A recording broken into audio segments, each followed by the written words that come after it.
प्रश्न है, मेसा का पठार राजस्थान के किस जिले में स्थित है? तो ये चित्तौड़ जिले में स्थित है मेसा का पठार। अगला प्रश्न है, राजस्थान के किस जिले में अमेरिकन कपास का उत्पादन होता है? तो कौन से जिले में होता है? तो ये आपके श्री गंगानगर जिले में होता है। कौन सी कपास का उत्पादन है?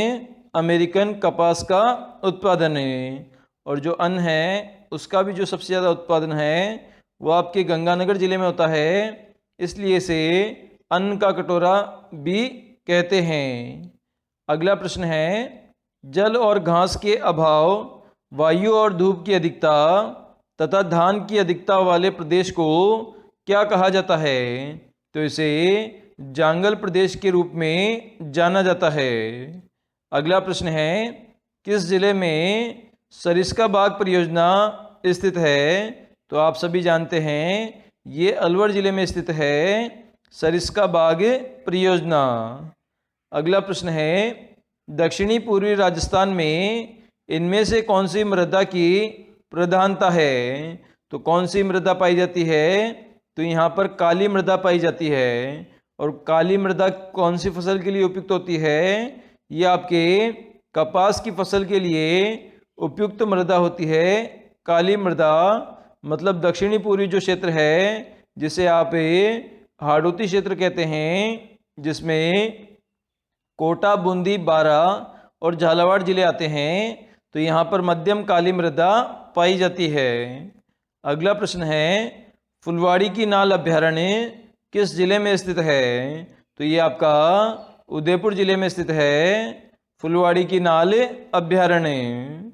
अगला प्रश्न है, इनमें से कौन सा राजस्थान का टंगस्टन उत्पादक क्षेत्र है?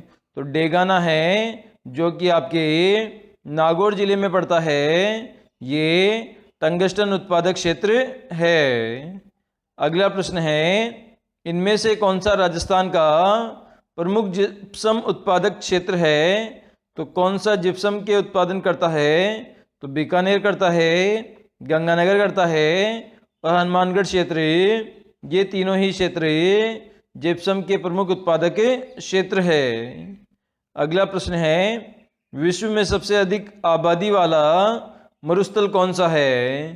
तो ये आपके थार का मरुस्थल है जो कि भारत और पाकिस्तान में फैला हुआ है। यहाँ पर आबादी बोले तो लोगों की जनसंख्या सबसे ज़्यादा है। अगला प्रश्न है, राजस्थान में थार मरुस्थल का एकमात्र प्रवाह बेसिन स्थित है? तो लूनी जवाई बेसिन है, जो आपकी लूनी नदी है वो आपके नाग पहाड़ अजमेर से निकलती है। ये एकमात्र नदी है जो लूनी जवाई बेसिन बनाती है थार के मरुस्थल में। अगला प्रश्न है, राजस्थान में अंतर्राष्ट्रीय सीमा रेखा की लंबाई कितनी है? तो आप सभी जानते हैं 1070 किलोमीटर है सीमा रेखा की लंबाई, जो कि पाकिस्तान से लगती है। और इसे किस नाम से जाना जाता है? तो इसे रेड क्लिफ रेखा के नाम से जाना जाता है। और इस सीमा से राजस्थान के 5 जिले इसे छूते हैं। सबसे पहले गंगानगर, उसके बाद अनूपगढ़, तीसरे नंबर पर बीकानेर, चौथे नंबर पे आपका जैसलमेर और 5वें नंबर पर बाड़मेर। ये 5 जिले अंतर्राष्ट्रीय सीमा को छूते हैं। इसकी लंबाई 1070 किलोमीटर है। भारत पाकिस्तान के मध्य की अंतर्राष्ट्रीय रेखा का नाम है, जो इसे किस नाम से जाना जाता है? तो इसे रेड क्लिफ रेखा के नाम से जाना जाता है। अगला प्रश्न है, निम्न में से अर्धचंद्राकार बालू का स्तूप कहाँ बनते हैं? तो ये पश्चिमी रेगिस्तान में, शुष्क मरुस्थल में, उत्तरी रेगिस्तान में, इन तीनों स्थानों पर अर्धचंद्राकार बालू का स्तूप बनते हैं। अगला प्रश्न है, रेगिस्तान में रेत के बड़े बड़े टीले जिनकी आकृति लहरदार होती है वह क्या है? तो इसे आप दोहरे के नाम से जानते हैं। रेत के बड़े बड़े टीले जो कि रेगिस्तान में पाए जाते हैं। अगला प्रश्न है, राजस्थान राज्य का सबसे बड़ा वन्य जीव अभ्यारण्य किस भौतिक प्रदेश में स्थित है? तो ये आपके उत्तरी पश्चिमी मरुस्थलीय क्षेत्र में स्थित है सबसे बड़ा वन्य जीव भौतिक प्रदेश। प्रश्न है, लूनी नदी का पानी बालोतरा तक रहता है तो मीठा रहता है, बालोतरा तक पानी, और उसके बाद कैसा हो जाता है? तो उसके आगे खारा पानी हो जाता है। अगला प्रश्न है, निम्न में से राजस्थान की अरावली श्रेणियों से संबंधित नाल शब्द का अर्थ है? तो जो तंग रास्ता होता है जिसे हम दरा कहते हैं, जैसे फुलवाड़ी की नाल दरा हो गया, ये आपका उदयपुर में स्थित है। जो तंग जो रास्ता होता है उसे नाल के नाम से जाना जाता है। अगला प्रश्न है, मध्य अरावली क्षेत्र की सर्वाधिक ऊंचाई पर स्थित चोटी कौन सी है? तो तारागढ़ चोटी है, जो कि मध्य अरावली की सबसे ऊंची चोटी है। अगला प्रश्न है, गुलाबी क्रांति का संबंध है? तो ये आपके झींगा उत्पादन से संबंधित है, गुलाबी क्रांति। अगला प्रश्न है, चेवड़ी का आशय है? तो जो बकरी का मांस होता है उसे चेवड़ी के नाम से जाना जाता है। अगला प्रश्न है, किस एकमात्र अभिलेख में अशोक ने अपने आप को मगधीराज कहा है? तो ये भ्राभु बेराट का जो शिलालेख मिला है, यहाँ पर जो सम्राट अशोक था उसने अपने आप को मगधीराज कहा है। अगला प्रश्न है, माही बजाज सागर परियोजना है? तो ये राजस्थान और गुजरात इन दोनों प्रदेशों की संयुक्त परियोजना है, माही बजाज सागर परियोजना। अगला प्रश्न है, कौन सा युग में बेमेल है? तो गुलाबी नगरी जयपुर को कहते हैं, बिल्कुल सही है। झीलों की नगरी उदयपुर को कहते हैं, बिल्कुल सही है। सूर्य नगरी जोधपुर को कहते हैं, बिल्कुल सही है।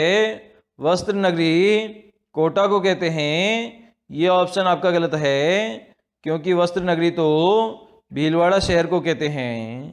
तो सी ऑप्शन यहाँ पर बेमेल युग में हो जाएगा। अगला प्रश्न है, राजस्थान का कौन सा जिला 95% से अधिक फेलेस्पार का उत्पादन करता है? तो अजमेर एकमात्र जिला है जहाँ पर 95% से अधिक फेलेस्पार का उत्पादन होता है।